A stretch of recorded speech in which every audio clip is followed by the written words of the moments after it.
Alright guys, so good afternoon, no? J Motors TV, welcome sa isa na namang yugto ng ating napadaan serye.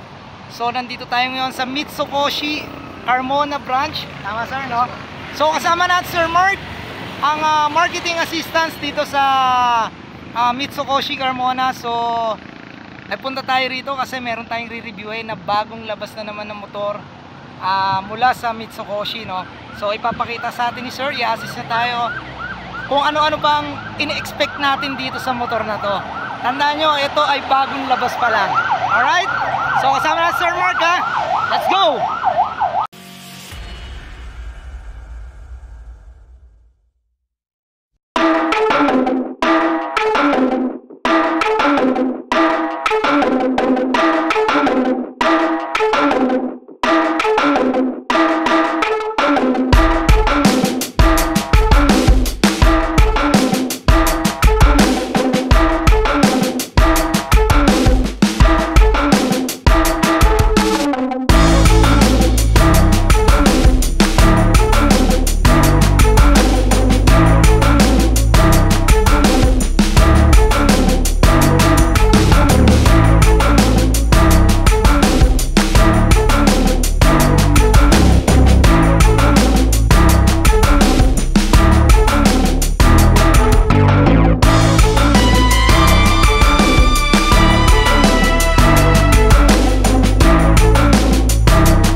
Good day po sa inyo mga kakoshi, pinapakilala ko nga po pala sa inyo ang bago naming QA Icon 150.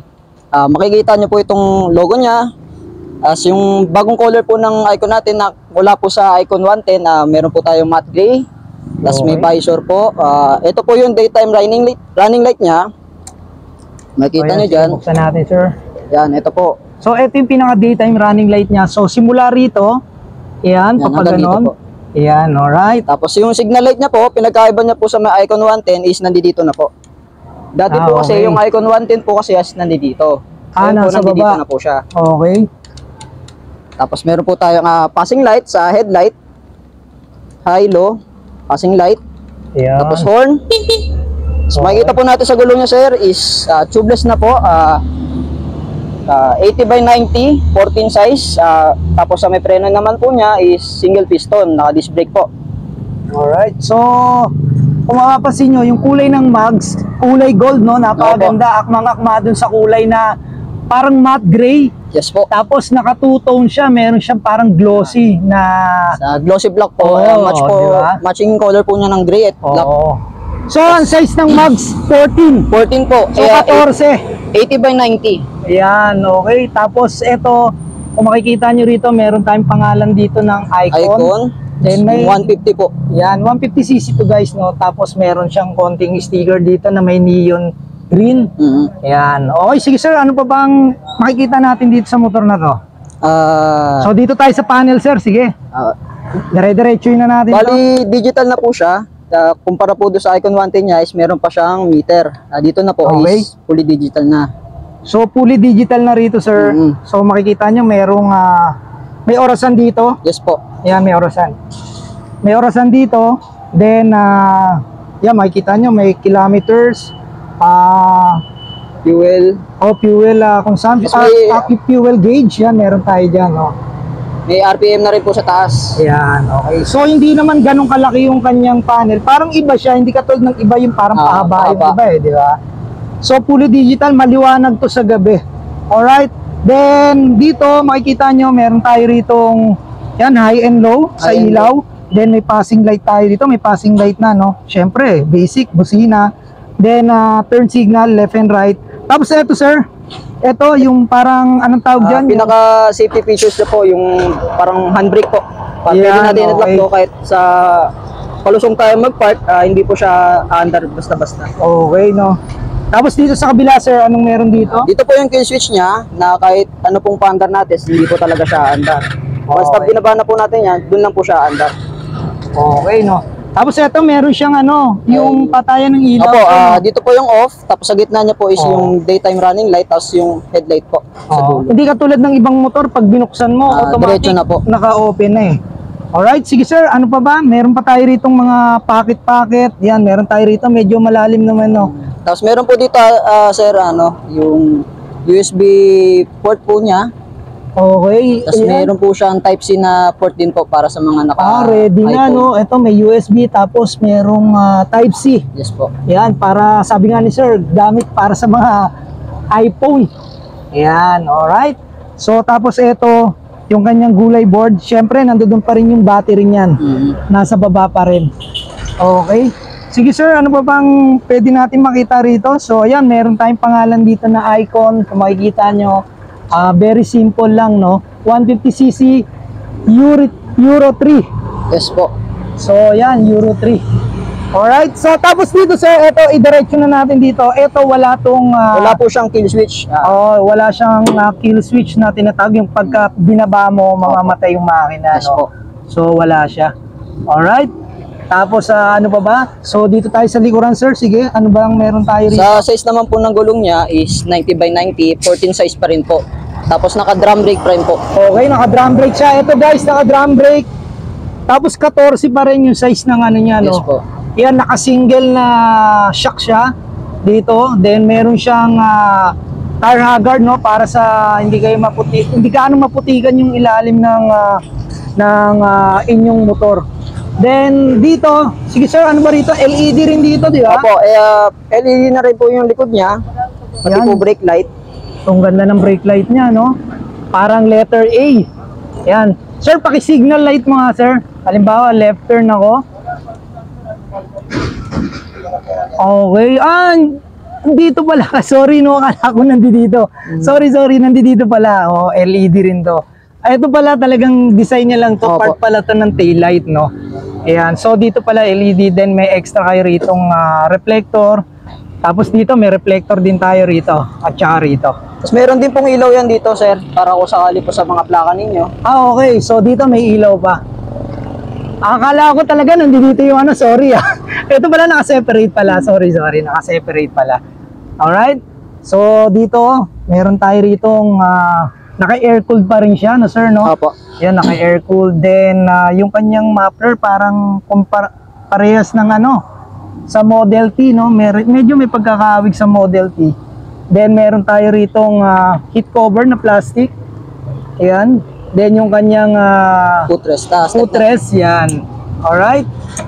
Sige, ang ganda na itong motor na to, no? Bagong labas lang to ng Keyway. So, check natin yung specification. So, dito naman po tayo sa engine. Kanyang displacement naman po niya is 150cc. Alright. Carb type pa po siya. Carb type guys, hindi pa siya FI, so carb type pa siya. Yes po. Okay. Tapos, ito po yung CVT niya na meron pa rin po siyang kickstart. Na kung sakali man po na wala tayong pangangamba na kahit malobat man po yung battery natin, makapagpaandar pa rin tayo ng motor. Okay. Tapos dito naman po tayo sa engine niya, sa air cleaner, na ito nga po yung pinagmamalaki ng Keyway na yung KEP. Makikita po natin dyan is Keyway Extra Power Engine. Okay. Ito po yung magbibigay sa kanya ng power na at least di tayo mabitin sa mga pahon, arangkada. Okay, tama. Kahit carb type pa siya, ito po yung magbibigay ng power sa kanya. Magbibigay sa kanya ng extra power. Halimbawa, overtake ka. Siyempre, pipiga ka ng silinyador. So, dahil dito sa tinatawag na extra powered engine, so hindi ka mabibitin sa kanyang arangkada o sa bilis niya, no? Okay? So, yun yung mabilis na explanation, no, na binigay sa atin. Pero, syempre, kukunin pa talaga natin yung pinaka major na kung para saan yung extra power na yan. Alright? Pero, sa mabilis ang explanation, yun. Yun daw. Okay. So, dito meron tayong pangalan ng Keyway dito, yan. Matte black. Oo, no? Tapos ito po yung transmission niya, automatic transmission. Okay. And then yung sa preno naman po niya is combi brake. Naka-combi brake. Yes po. Okay, naka-combi brake. So 70-30, 70% sa hulihan, 30% sa unahan. So naka-combi brake pala tong Icon Keyway na 150cc. Yes po. Alright?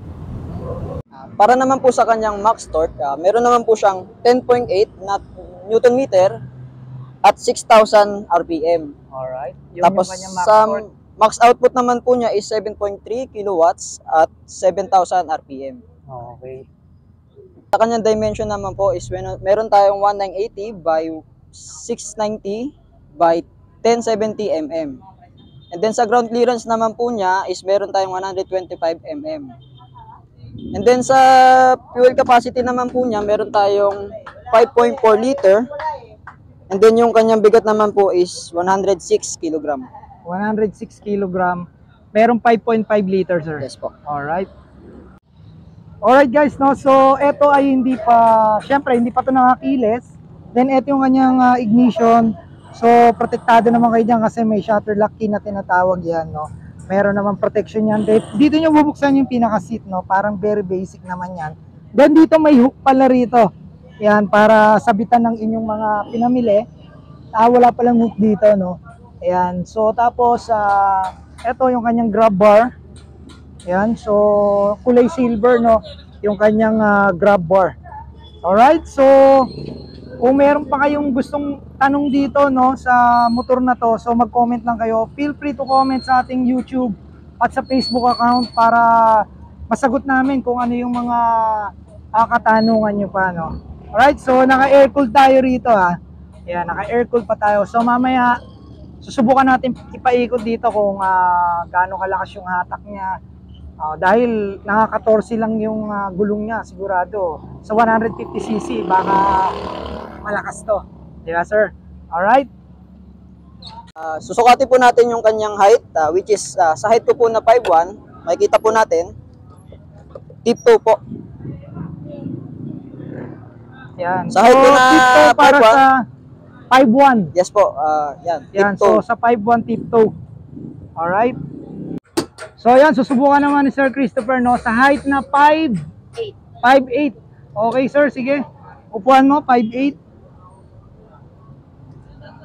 So yan, lapat na lapat sa 5'8". Alright? So yun, sound check po muna natin.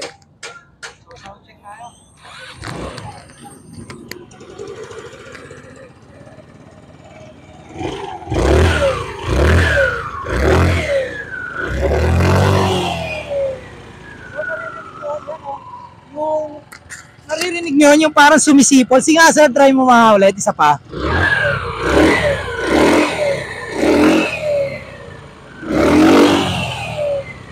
Alright, so naririnig nyo yung, yan, yung parang sumisipol na yan. Yan yung sinasabi ng taga Mitsukoshi na yun yung isa sa mga picture niya, no, yung sumisipol na sa makina na ginagamit talaga nila. Isa yan sa mga technology kasi sa ibang automatic wala ka maririnig na ganyan eh. So sa kanila meron. Isa pa, sir, isa pa.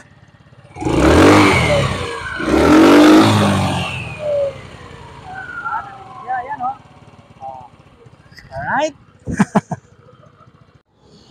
Okay guys, no, so susubukan natin na iikot dito etong bagong unit ng Keyway 150.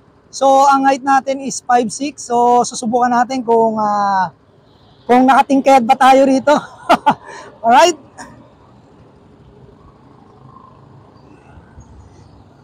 Tiptoe. Konti lang naman. Medyo tiptoe tayo ng konti. So subukan natin iikot doon sa yan. So tingin ko, no, medyo may pagka-delay yung kanyang throttle, no. Pero subukan natin paandarin. Okay? So subukan natin kung malakas sa arangkada, 150cc. Alright, so dahil naka-combi braking system, malakas din. Pero sa hatak niya, yan, so malakas naman yung kanyang arangkada, no. Ang napapansin ko lang, honestly, medyo medyo delay yung throttle. Medyo delay yung throttle niya. Yan, pero sa arangkada, kung makikita nyo, Pinihit ko na yung kanyang throttle pero parang delay yung pag-andar ng motor. Pero siguro dahil yan, napagpiniga ako, meron naman, may arangkada naman siya, malakas naman. Pero siguro masusubukan natin to pag mga long ride o pinatakbo talaga natin isang ikot pa.